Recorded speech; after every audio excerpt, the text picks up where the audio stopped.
the major writer in the Restoration period has to be John Dryden. John Dryden was born in 1731 and lived until 1700. In the first part of the 18th century, we would consider Alexander Pope the major writer, and in the second half, Samuel Johnson. So if you think of the names of John Dryden, Alexander Pope, and Samuel Johnson, you'll probably have the major figures you ought to know and ought to understand. Your introduction is interesting. It tells you that Dryden stood between John Milton and Marvell at the funeral of Oliver Cromwell in 1658. They were loyalists. But when Charles II came to the throne of England, they switched allegiances. And John Dryden became one of the major playwrights of the period. Plays had been forbidden under the rule of Oliver Cromwell, but when Charles came from France, his libertine court and his court that enjoyed the French plays of Corneille and Racine were looking forward to a thriving theater in London. John Dryden wrote monumental plays, epic plays, like The Conquest of Granada, where he describes the Christian victory over the Moors. He has written histories, including Marriage à la Mode, which suggests the usurpation of the throne as one plot and has a love plot on the other. He has written a play called All for Love, which is the same story told differently of Antony and Cleopatra. And there are some who would consider John Dryden's All for Love equal in quality and equal in stagecraft to Shakespeare's plays. If you think of the 10 best playwrights in the English language, or certainly in England, John Dryden has to be one of them. But Dryden was also loyal to Charles II. He was in fact considered the first poet laureate because he was a poet and his work was celebrated by Charles II. And John Dryden becomes familiar for his lyric poetry, for his narrative poetry, for his allegorical poetry, for his political poetry. And today we're going to look at his political poetry. Now, when I talk about political poetry, I'm not talking about poetry that necessarily is protest poetry. That is, we have poetry in which people would protest a war. We have poetry in which Afghanistan poets who were unable to speak during the days of the Taliban now speak at issue against their opponents, the Taliban. We have poetry where English writers may speak about the court of France. That's what I call protest poetry. That's poetry where you are taking a safe bet. You're in one country and you're going against another. You're with one leader, you're going against another. People understand this. The poetry I'm talking about today is political poetry in which people who are involved in immediate political affairs of state express their opinion about what has happened.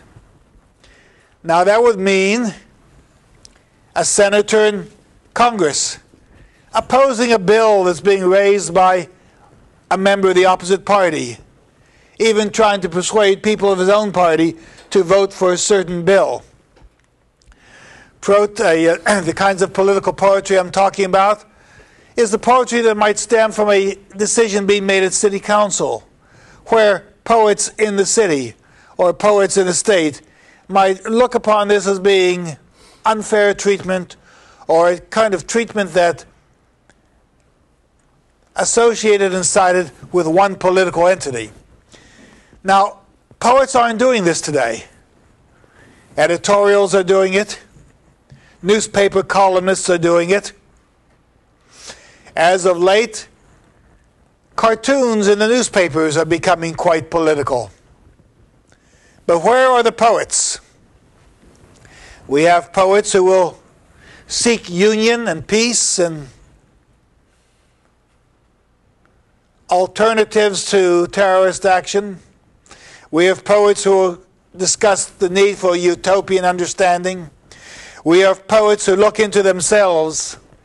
But we really, very rarely in our society, have poets who are willing to come to grips with the daily events of political affairs that affect society. We're going to look at one such poem, Absalom and Achitophel, written by John Dryden. Now, if you're interested in political poetry, that is poetry that deals specifically with public acts by public officials, Yale University has published a 6-volume edition of the Poems of Affairs of State. It's in our library, and these are heavily annotated and heavily edited texts that you can even look at for research papers in this course. But the occasion for John Dryden's Absalom and Achitophel is an interesting one. I had mentioned to you that Charles II came to the throne in 1660.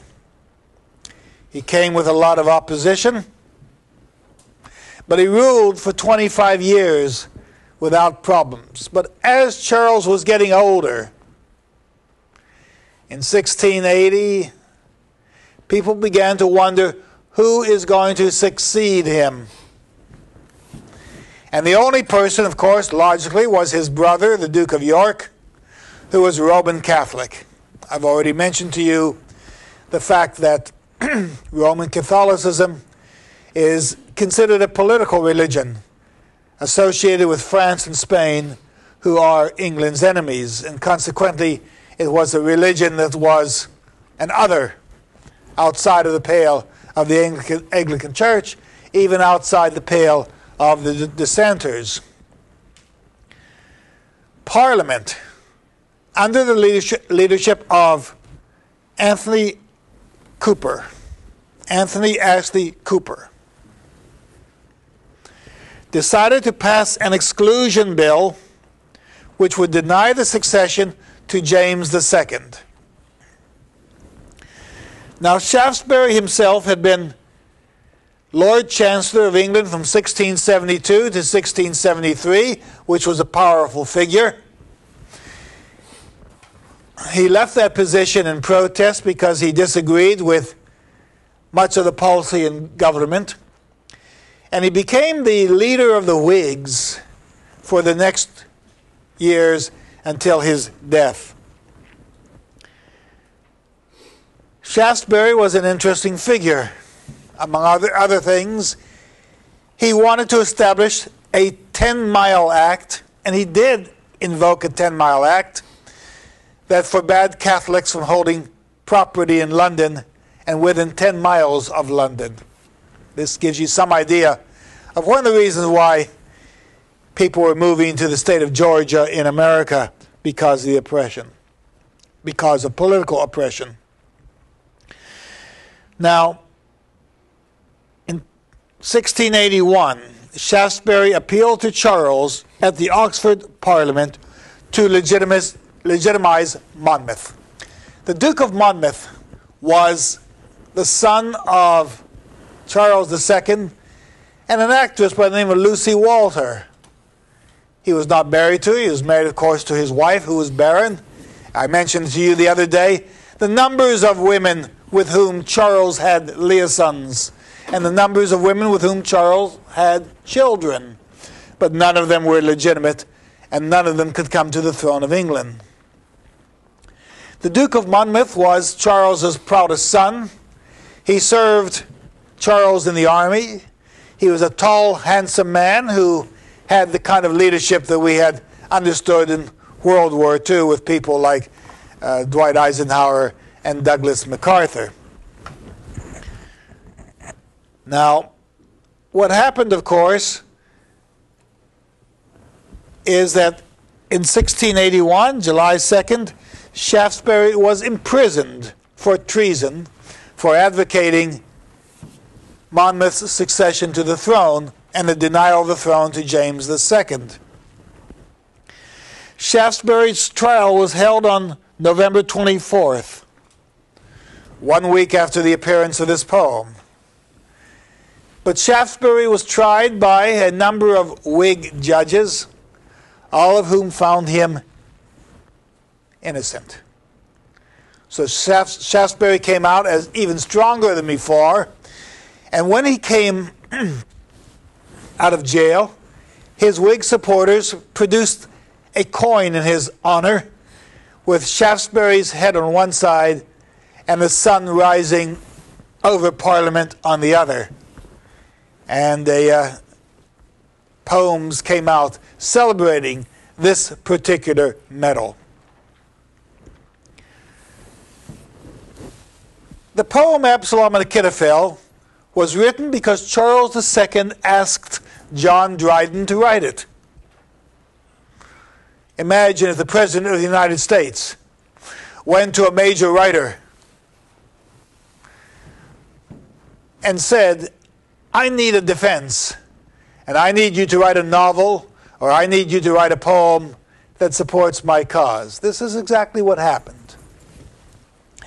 And Dryden decided to write a poem, or he was asked to write a poem, and he had two problems with it. Number one, there are severe political ramifications if the poem isn't right.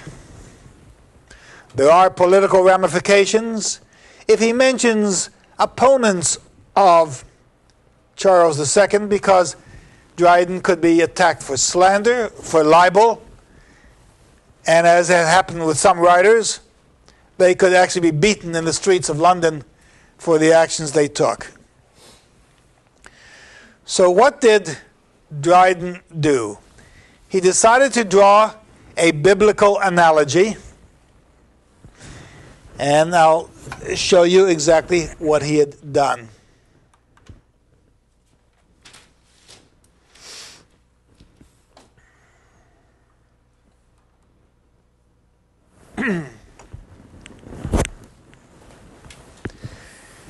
Dryden had two problems. Number one was how to address a poem that was ambiguous enough that he wouldn't be attacked by the people whom he was attacking. Secondly, he had to write a poem in which he was criticizing the Duke of Monmouth for agreeing with the Whigs without criticizing the father, Charles II. Now, if you realize that people believe the apple doesn't fall far from the tree, if you consider the Duke of Monmouth to be heinous, if you consider him to be traitorous, if you consider him to be disloyal, if you consider him to be a danger to the throne, then how could his father have produced such a terrible figure? So Dryden had to find a way to couch this poem in a way that would understand the virtues of the Duke of Monmouth, and then explain why the Duke of Monmouth was persuaded to go against his father and to join the Whigs and to agree with the Whigs' desire to have him succeed to the throne instead of his uncle, James, the Duke of York.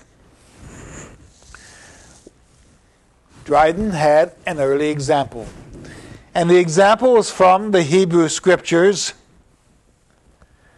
and it deals with the story of King David. David had a son, the third son of King David, whose name was Absalom. He also had an older son by the name of Amnon, and his only daughter Tamar. Amnon commits the unforgivable act of attacking his sister and raping her. Absalom seeks revenge against his brother for the disgrace of his sister and slays his brother Amnon. Now, according to David, you cannot kill the son of a king. And so Absalom went into exile. When Absalom went into exile, he was persuaded to lead an army against his father, King David. And if you remember the story, Absalom's army was defeated by King David's army, and Absalom fled. Absalom had a flowing head of hair, and when he ran through a thicket, his hair caught in the branches of the tree, and his horse ran out from under him, and Absalom was suspended by his hair. At that point, disaster occurred when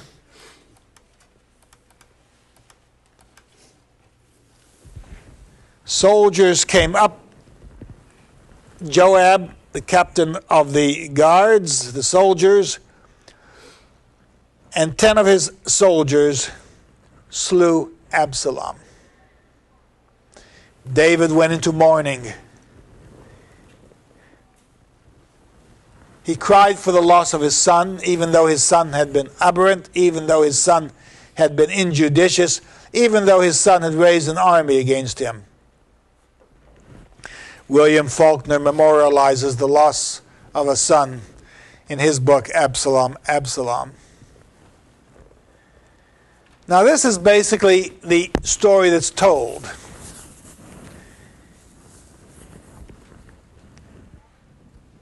And what Dryden did was to make some transformations.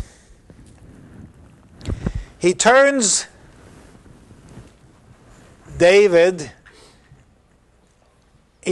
Charles II into David. He turns the Duke of Monmouth into Absalom. And then he turns David's counselor, a man by the name of Achitophel, into Shaftesbury. And instead of having him advise David, he advises Absalom. All right, let me show you where this is going.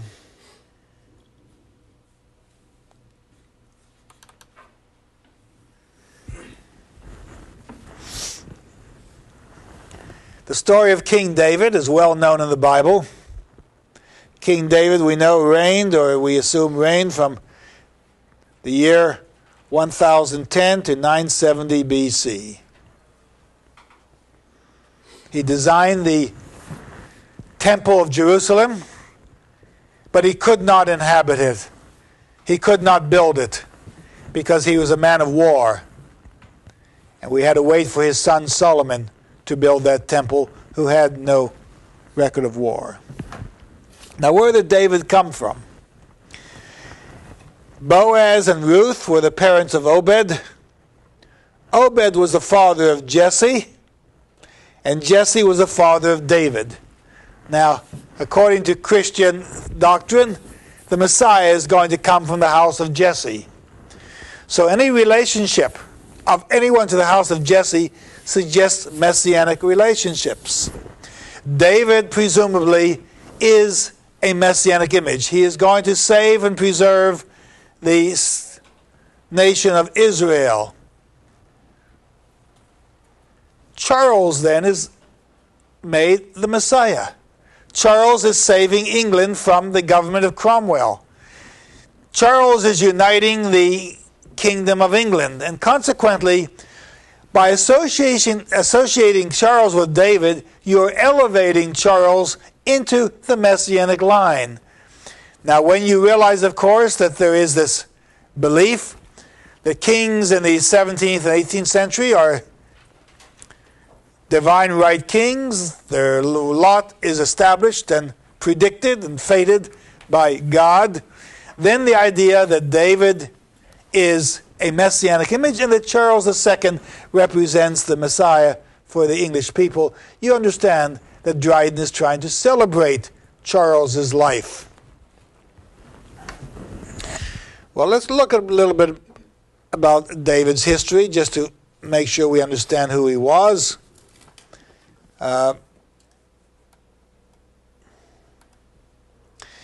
David was, before he was king of Israel, a captain of the Philistines. The Philistines had made him a captain because they felt because he was so powerful that they could control him in this role. But when King Saul died, David, who was destined to become king of Israel, stayed in Hebron for 7 years. He had to consolidate power against Saul's sons, just as Charles II, outside of London, resembled David, who was outside of Jerusalem. Hebron today, by the way, is a hotbed of militaristic and fanatic activity, but it's also the place where the graves of Abraham and Sarah are found. Now, we know that in Hebron, David had a number of wives. He had Achinoam of Jezreel, who produced a son, Amnon, whom I told you raped Tamar. His next wife, Abigail, produced Cheliab. Another mistress of his, or wife, and this of course is days when you had polygamy, you're allowed to have all these women. Maacah had a daughter.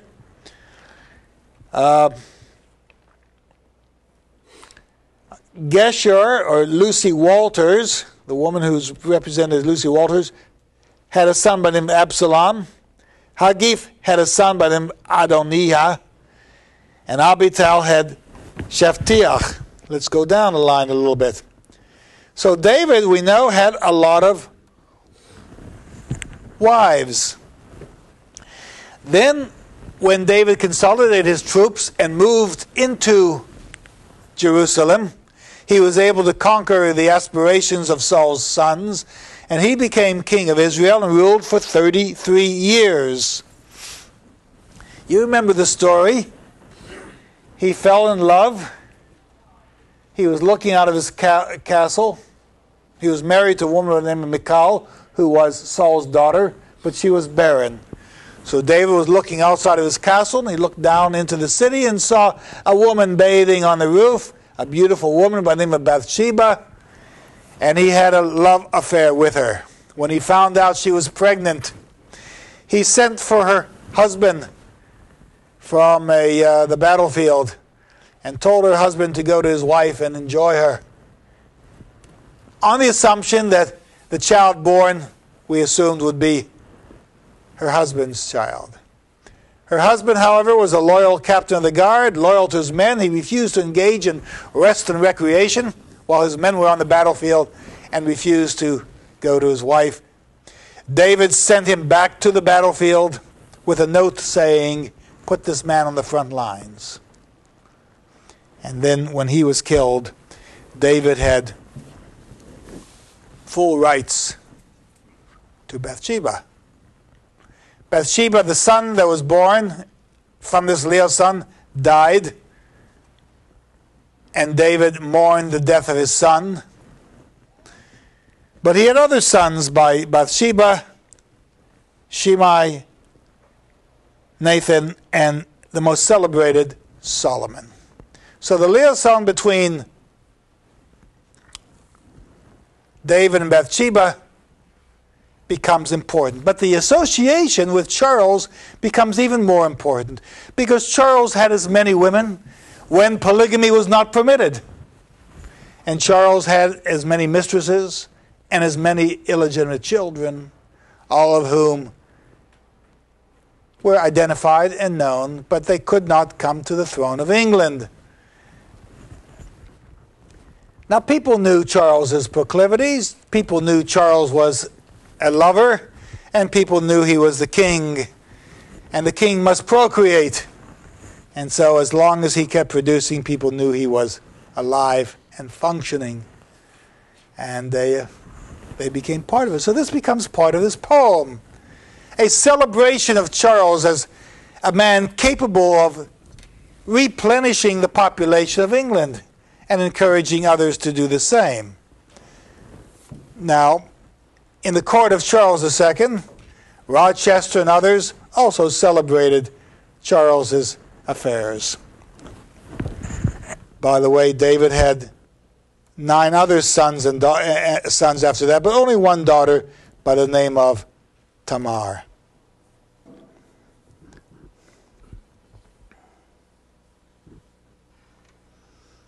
Now,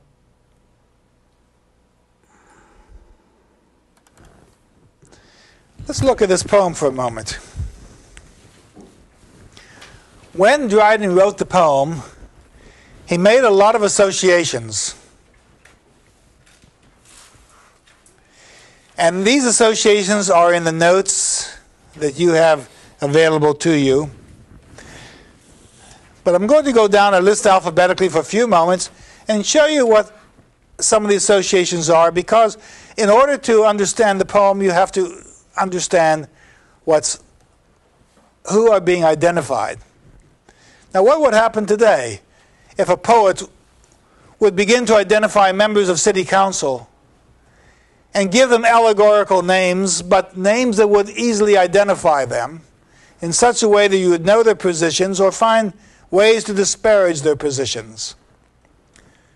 I can assure you one thing: they wouldn't get government office, these poets. They probably wouldn't even hold positions at the university, because universities don't want people who are obviously politically defined. Maybe that's one of the reasons we don't have a lot of poets writing political poetry. Again, I'm not talking about protest poetry, and I'm not talking about poetry defending the war or going against the war. I'm talking about actual political events and laws and bills that people oppose or favor on a daily basis. All right, let's look at this. You have Absalom, who is James, Duke of Monmouth, the illegitimate son of Charles II, and Achitophel, who is Anthony Ashley Cooper, the Earl of Shaftesbury. You have Adriel, John Sheffield, the Earl of Mulgrave, Dryden's friend and patron, who wrote an essay on satire and an essay on poetry. Those are names that you wouldn't come across too easily.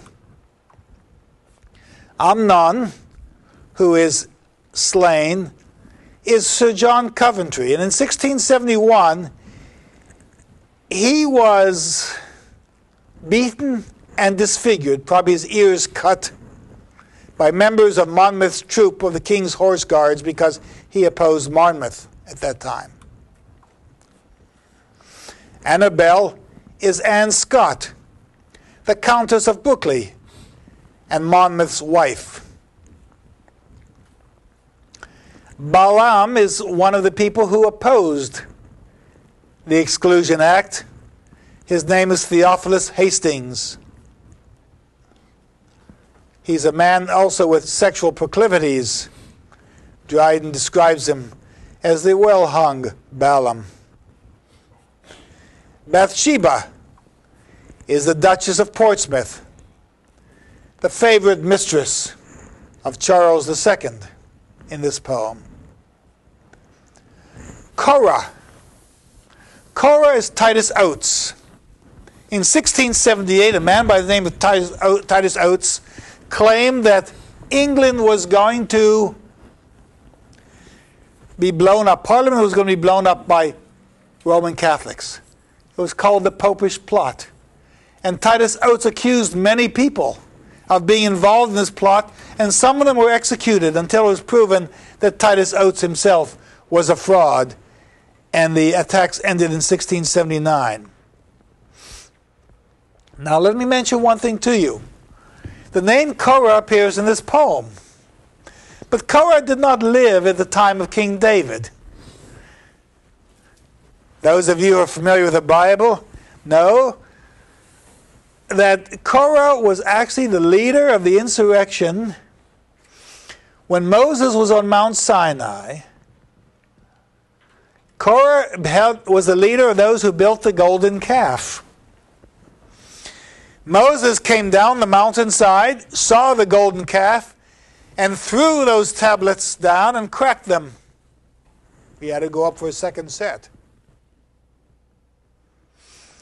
By the way, if you think that those tablets are large granite tablets, you're probably wrong.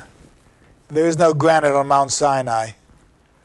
They're probably clay stele, or stele, clay tablets about the size of a pocketbook that can hold as many as 33 lines on a block.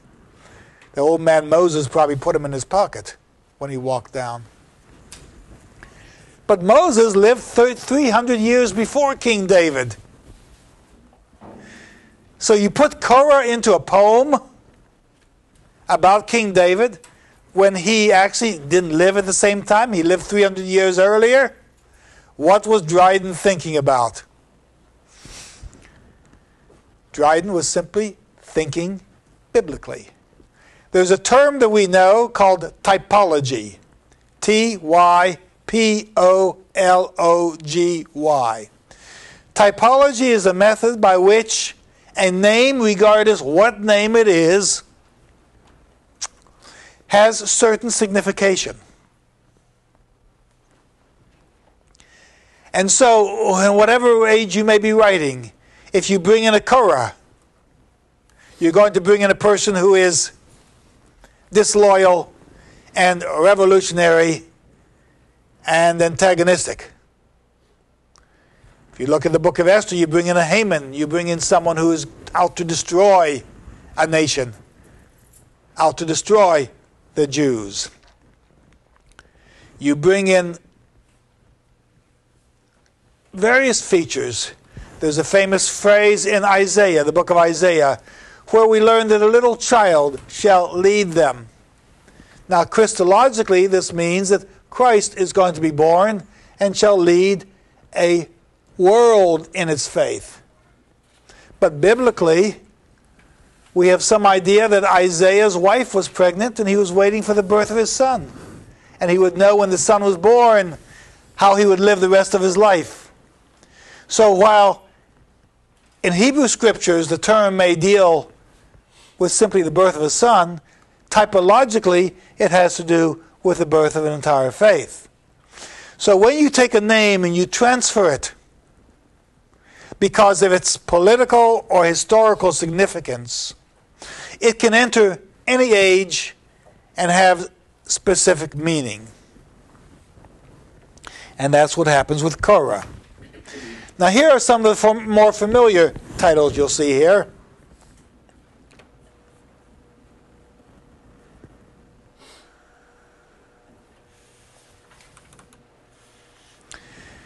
David is Charles II. We've already mentioned that the purpose there is really messianic.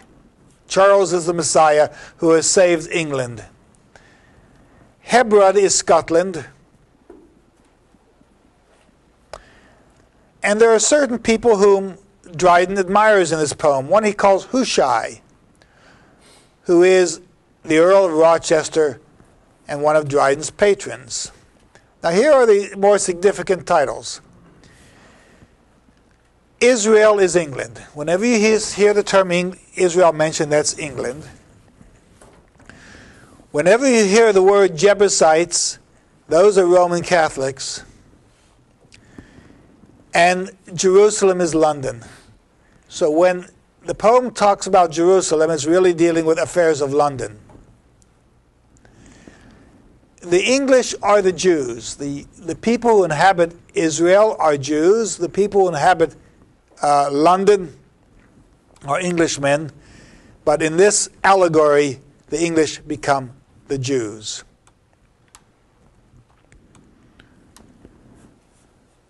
Michal. Michal is the Catherine of Portugal.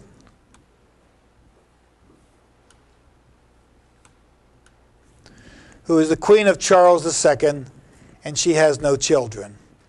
One of the reasons why Charles is going elsewhere. Louis XIV is Pharaoh. The king of France is Pharaoh. Let's go down through others. The Sanhedrin, which is the governing body of Israel, is now the parliament in England. Any reference to Saul is a reference to Oliver Cromwell.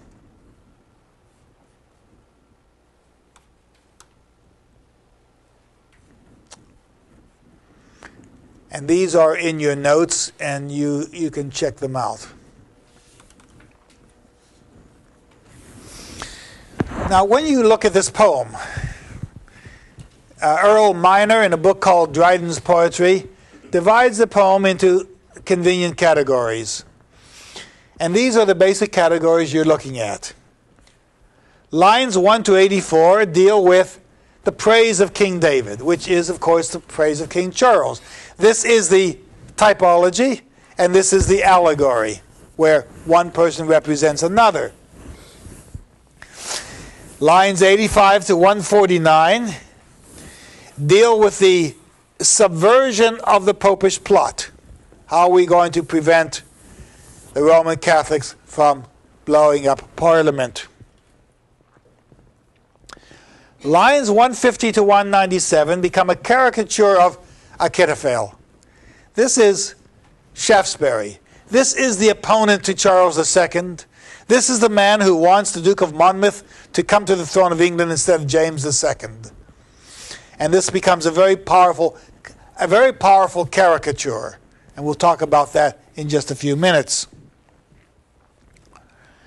Lines 230 to 302 deal with the seduction of Absalom.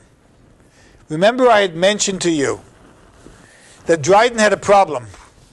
How can you criticize Absalom without attacking his father? After all, he gets his basic traits from his father. And a very, very interesting thing happened. Very interesting phenomena provided the answer. 4 years before this poem, 14 years before this poem, in 1667, John Milton wrote Paradise Lost. And if you remember that poem, Adam and Eve lived in heavenly bliss until the serpent persuaded Eve to taste of the tree of knowledge, the tree of life. This serpent was wily. This serpent told her that she would know what everything was about in this garden, and she could tell her husband about it. And through a very subtle seduction, the serpent persuades Eve to do this disastrous deed that leads to the exile of Adam and Eve from the Garden of Eden. And Dryden picked up on this. He has Shaftesbury persuade the Duke of Monmouth that he should be the next king of England. Here he is, a tall, good-looking guy, a general of the armies, a man with strength, a man with great popularity, a man with a wife who loves him. Why shouldn't you be king of England? And he flatters him. And all you have to do is look at Paradise Lost to find out why Dryden wrote this particular scene. We're going to look at it in a few moments. The seduction of Absalom. Next, lines 300 to 314 become the narrator's assessment of events, and 315 to 372, Absalom's response.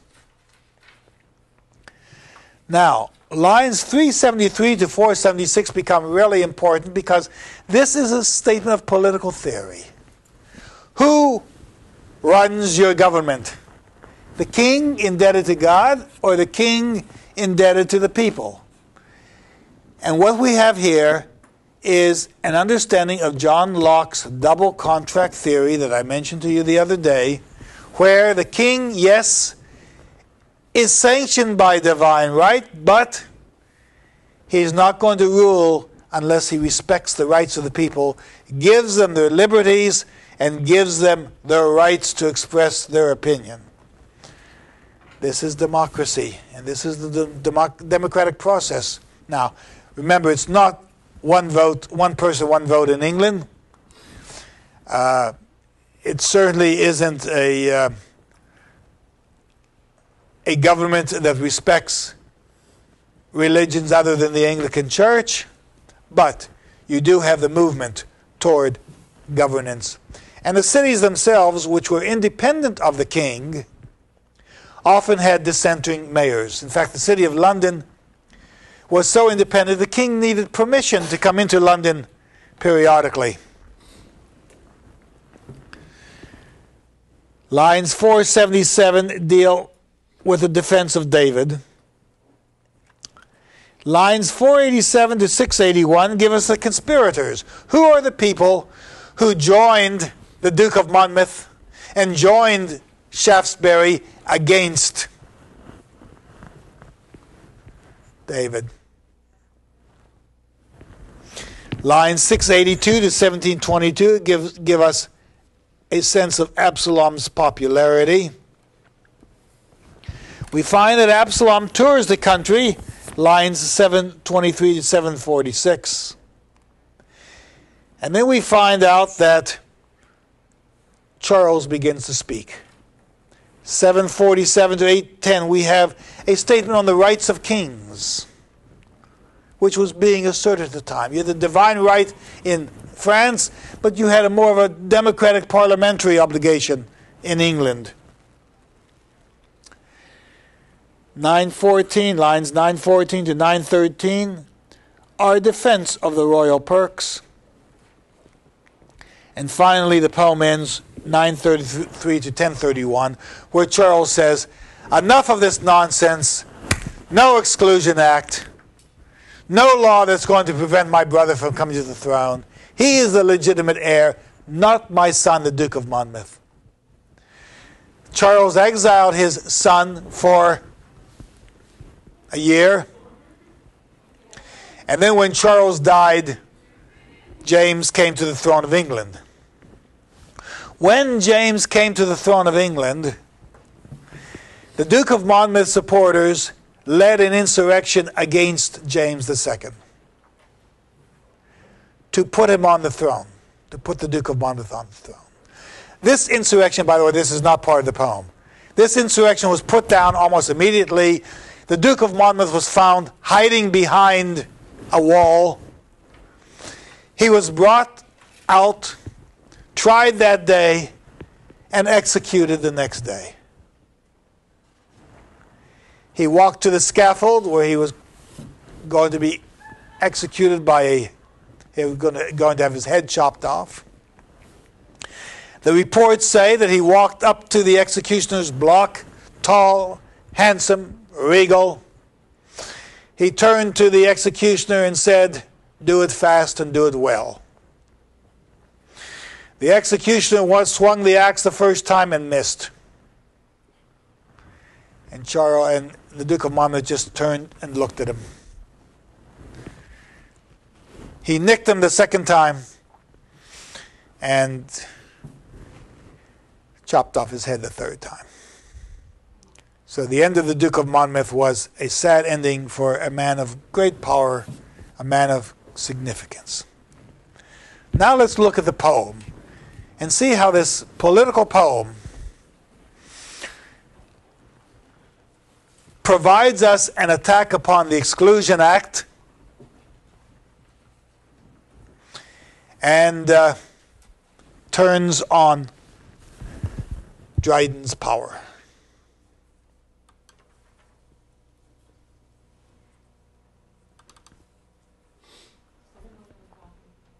All right.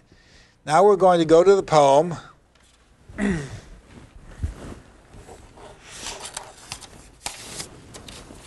And let's look at the first lines. In pious times, ere priestcraft did begin, before polygamy was made a sin, when man on many multiplied his kind, ere one to one was cursedly confined, when nature prompted and no law denied, promiscuous use of concubine and bride. Then Israel's monarch, after heaven's own heart, his vigorous warmth did variously impart to wives and slaves, and wide as his command, scattered his Maker's image through the land. Charles is populating England. He's showing what he can do and showing what others can do. By the way, when Thomas Jefferson was President of the United States, he had a mistress, Sally Heming, who was black, and he had children by this woman. They said they were teenagers. Several of his sons were teenagers when they would serve him in his dining hall. And when they would walk away, and you could only see their clothing, you couldn't see their skin, but you could see their red hair, you would think it was Jefferson walking out of the room. There's an early American poem written in 1801, a political poem by Samuel Ewing, and it's in a magazine in our library called The Portfolio, which is called The American Miracle. The American Miracle. And in that poem, the author accuses Jefferson of having all these children to create more Democratic votes in America. So the idea that the leader must populate and the leader must create new votes is a good theme in poetry. You find it in English poetry in this poem and in American poetry in 1801. Line 11 tells us, it's kind of a body statement, because it refers to the fact that Charles's wife is barren. Michal, of royal blood the crown did wear, a soil ungrateful to the tiller's care. He planted the seed in her, but she couldn't produce. She was ungrateful to the tiller. And the fact that he could plow and seed and she could not reproduce was Michal's plight. Not so the rest. For several mothers bore to godlike David several sons before. But since like slaves his bed they did ascend, no true succession could their seed attend. Now he goes on to celebrate the son Absalom, whom he loved and had given birth to. Of all this numerous progeny, was none so beautiful, so brave as Absalom.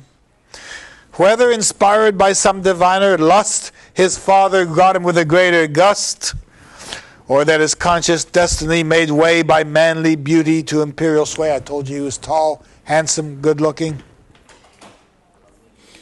Early in foreign fields he won renown, with kings and states allied to Israel's crown.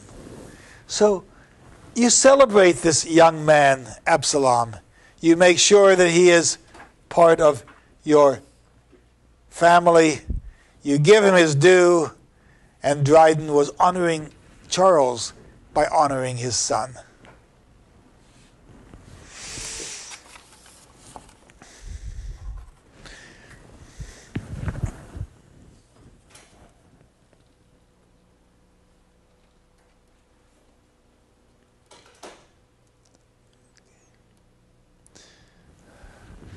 Look at lines 39 to 40.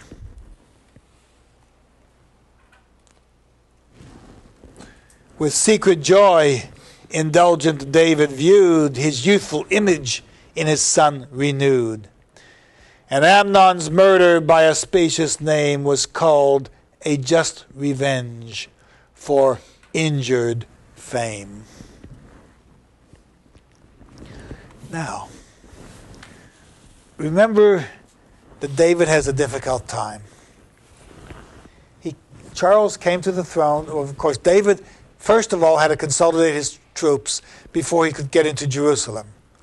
Charles had to consolidate his forces before he could return from France, and then he had the tough task of ruling a divided nation for 25 years. And who do you have to rule? You've got to rule these Englishmen. Well, one half of them are dissenters, one half of them are Anglicans, and scattered throughout them are Jews and Roman Catholics, whose identities are considered out of the pale.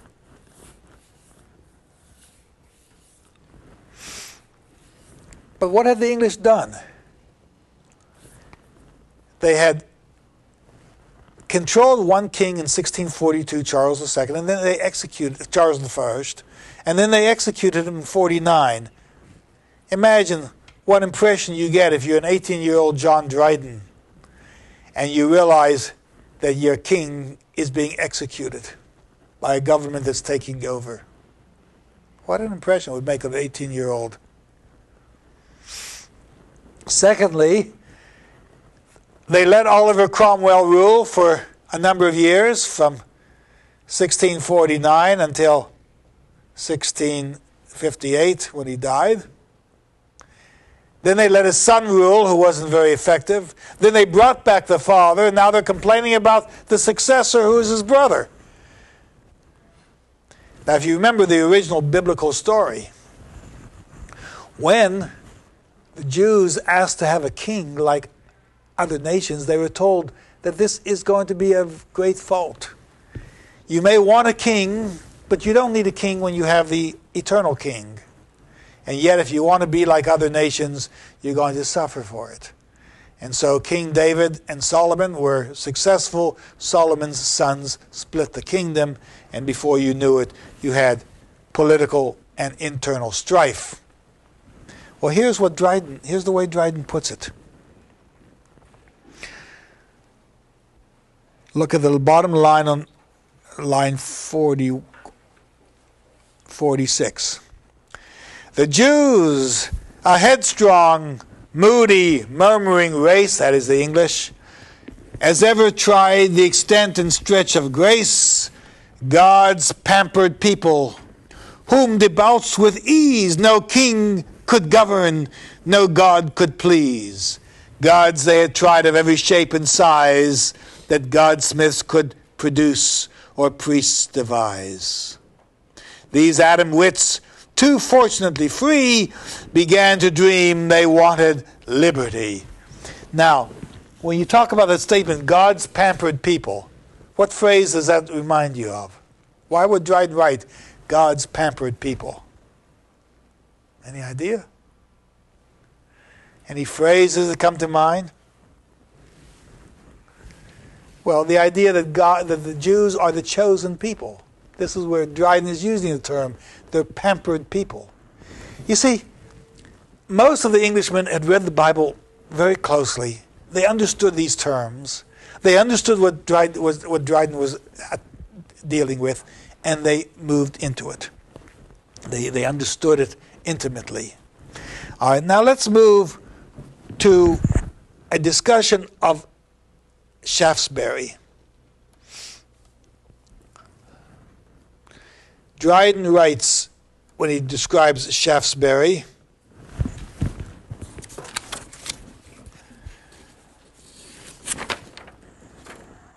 at line 150. He's describing all these people who are causing problems for Charles II. And he says, of these the false Achitophel was first, a name to all succeeding ages cursed. For close designs and crooked counsels fit, sagacious, bold, and turbulent of wit. Look at the words. Look how he describes this man. He's clever. He's ingenious.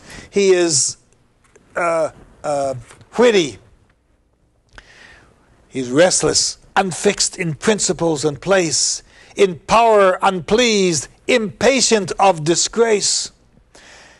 A fiery soul which, working out its way, fretted the pygmy body to decay. Now here's where Dryden really hits low. Shaftesbury was dwarfish in appearance. He had a hunchback.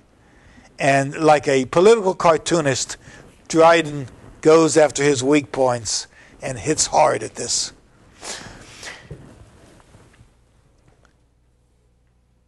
A fiery soul which working out its way fretted the pygmy body to decay, and o'er-informed the tenement of clay. A daring pilot in extremity, pleased with danger when the waves went high. Let me get that back.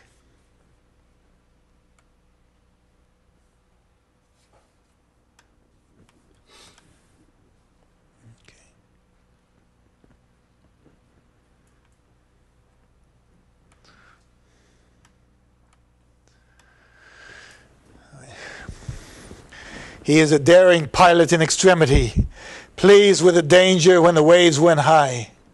He sought the storms, but for a calm unfit would steer too nigh the sands to boast his wit.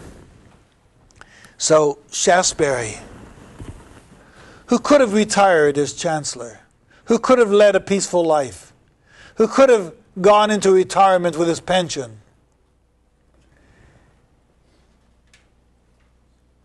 is seditious and is trying to stir up trouble. How does Shaftesbury do this? First of all, let's look at the next line about Shaftesbury. Great wits are sure to madness near allied, says Dryden, and think partitions do their bounds divide. If you're going to fight, you're going to divide. Else why should he, with wealth and honor blessed, refuse his age the needful hours of rest? He should be in retirement. Instead, he's fighting the king. Why should he punish a body which he could not please? Bankrupt of life, yet prodigal of ease. And all to leave what with his toil he won to that unfeathered, two-legged thing, a son. Now, while Charles's son was tall and elegant, Shaftesbury's son is shown to be smoking weed. Here he goes. To that unfeathered, two-legged thing a son got while his soul did huddled notions try, and born a shapeless lump like anarchy. And he shows Shaftesbury's son sitting in a cloud of smoke. A man who has no power, no pretension, no capability. If you're the king, you produce a great son. If you are mendacious, you produce a meaningless son. Now, I want to move on now to the temptation scene. So go to lines 238 in the poem. Here we have the serpent persuading Eve. Here we have Shaftesbury persuading Monmouth to join his plot to become king of England. I wonder whether we could get Karl Rove, or we could get Clavel, or we could get the various kingmakers who are running political campaigns in New Hampshire and Iowa, and try to figure out what they're telling candidates, how they're beefing up their character, how they're promoting their virtues, how they're exploiting their pride, how they are exacting the energy needed to run a campaign. Well, here we have this speech here. Here is Achitophel persuading the Duke of Monmouth to join him. He starts by saying, auspicious prince, we're at line 230, auspicious prince at whose nativity some royal planet ruled the southern sky. Thy longing country's darling and desire, their cloudy pillar their guardian fire. You see the typology again?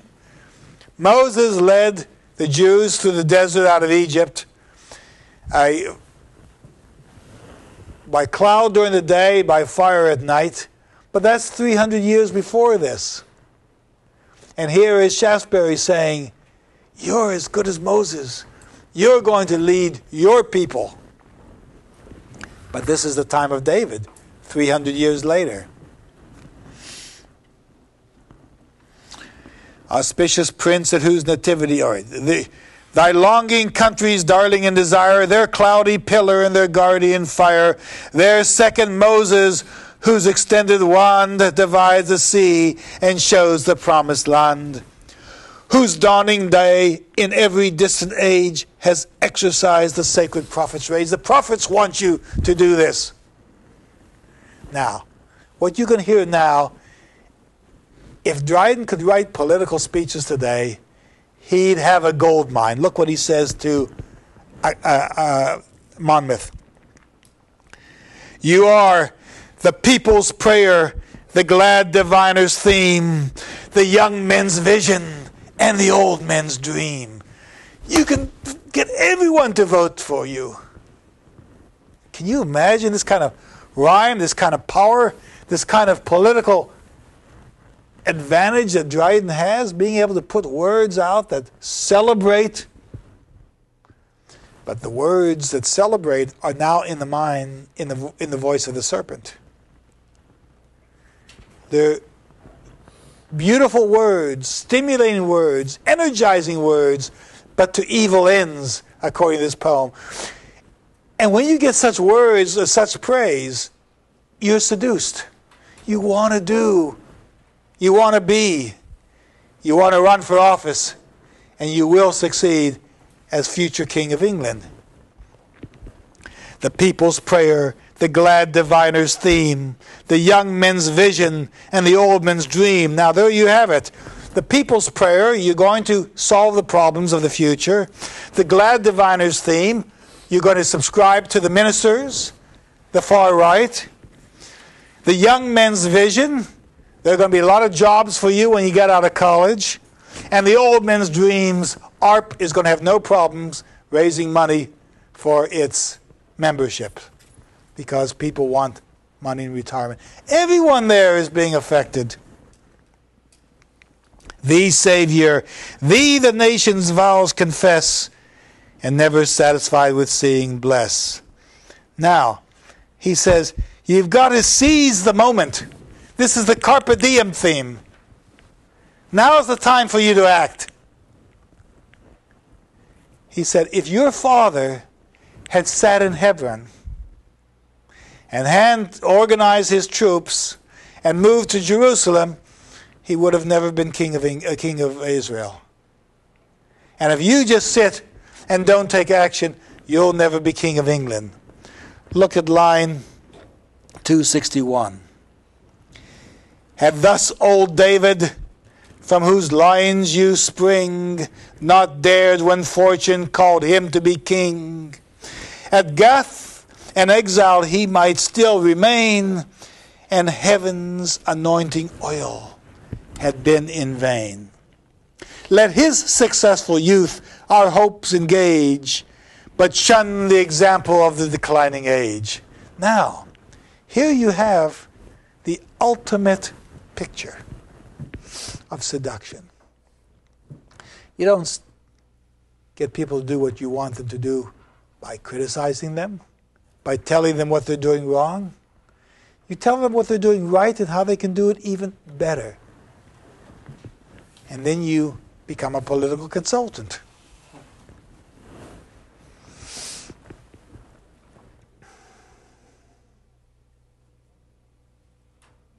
If you're a poet today, what are you saying about the riches of downtown Houston? What are you saying about the funding of universities? What are you saying about the care for the homeless? What are you saying about the treatment of women who have been abused? Where is your voice as a poet in the sequence of events and the bills being passed that allow you to focus and understand the nature of civilization. Has the modern poet abandoned the public voice to the cartoonists, to the editorial writers, to the columnists, for a more private and a more universal perspective? That's something you have to answer for yourself. Now,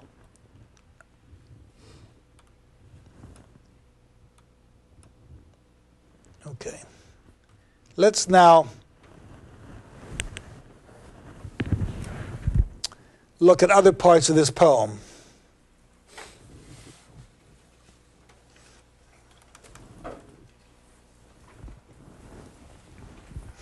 Turn to page 373. Let's go to page. Go to lines 487, where we get the conspirators. Who are the people who are forming themselves with the Duke of Monmouth against Charles? Go to 487.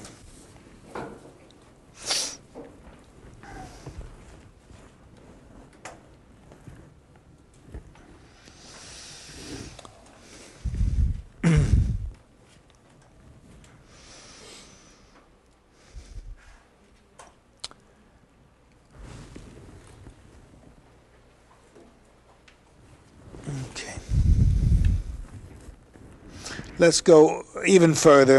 Go to line 540, where we see certain chiefs. Some of their chiefs were princes of the land. In the first rank of these did Zimri stand, a man so various that he seemed to be not one, but all mankind's epitome. Now, who was Zimri? Zimri is George VA, the Duke of Buckingham. Your note says that he was a member of the Cabal ministry, and he criticized Dryden in a play called The Rehearsal. So Dryden criticizes him here. And what he says is Zimri will take any position necessary in order to prove his point, or in order to get himself gain. Let's move on to another. Page line 568. Titles and names 'twere tedious to rehearse of lords below the dignity of verse. He says, I really shouldn't write about these people. They don't deserve my praise or the notoriety I will bring them when I write poetry. Wits, warriors, common Welshmen were the best, kind husbands and mere nobles all the rest. And therefore, in the name of dullness, be the well-hung Balaam and cold Caleb free. You are dull.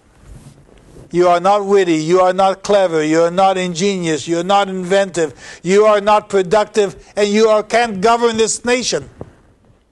And he identifies these people with these biblical names. Look at line 581. Not bull-faced Jonas. And this is Sir William Jones, who was involved in the Popish plot. He helped write the Exclusion Bill.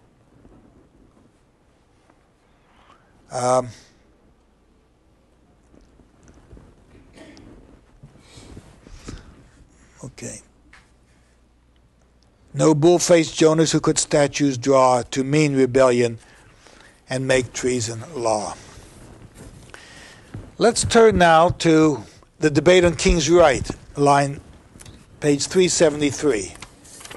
And hear what the rights of kings are. 373.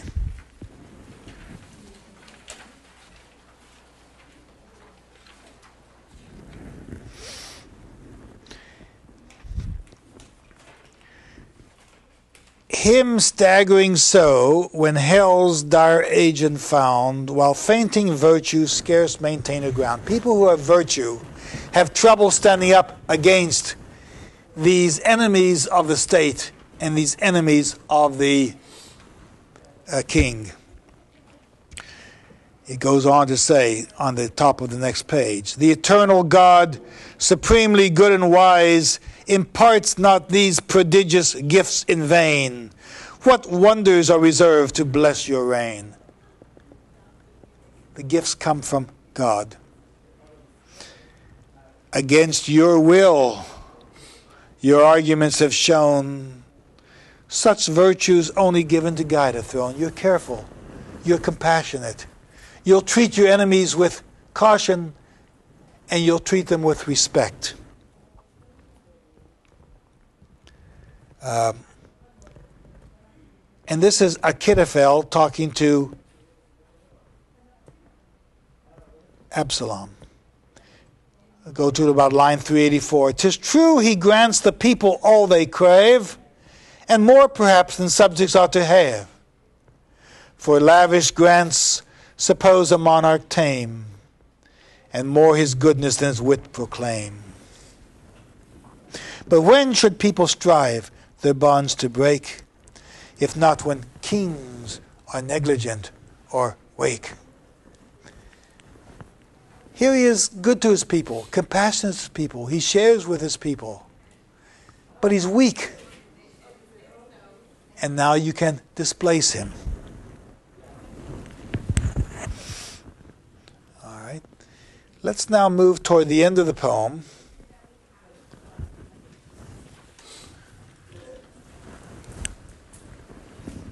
Go to line 810 first.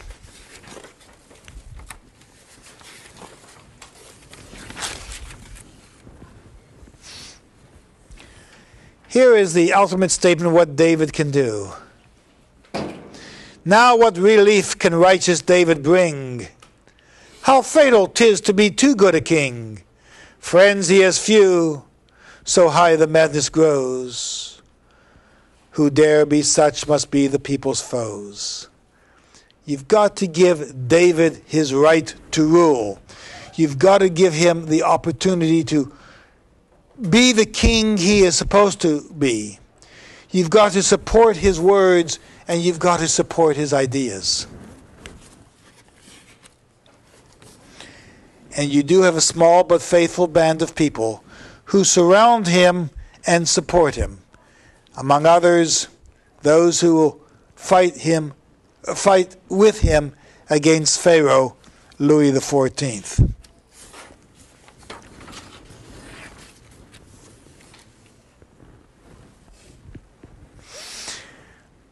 Go now to line 947, where Charles is going to assert his own rights. And the poem ends with Dryden writing and putting in Charles's words the strength he has as king and the right he has to rule as king. He says, they call my tenderness, and this is Charles talking, they call my tenderness of blood my fear, though manly tempers can the longest bear. Yet since they will divert my native course, 'tis time to show I am not good by force. What's he going to do? Those heaped affronts that haughty subjects bring are burdens for a camel, not a king. And now he's going to assert his authority. He's going to prove that the way he rules and the judgments he makes are the soundest for the people themselves. He says, kings are the public pillars of the state, born to sustain and prop the nation's weight. If my young Samson will pretend a call to shake the column, let him share the fall. Now, if he's going to join them, my young Samson, my son, then he's going to suffer. And he will have to go into exile. But oh, that yet he would repent and live. How easy 'tis for parents to forgive. I'm not only his king, I'm his father. And he will have my compassion.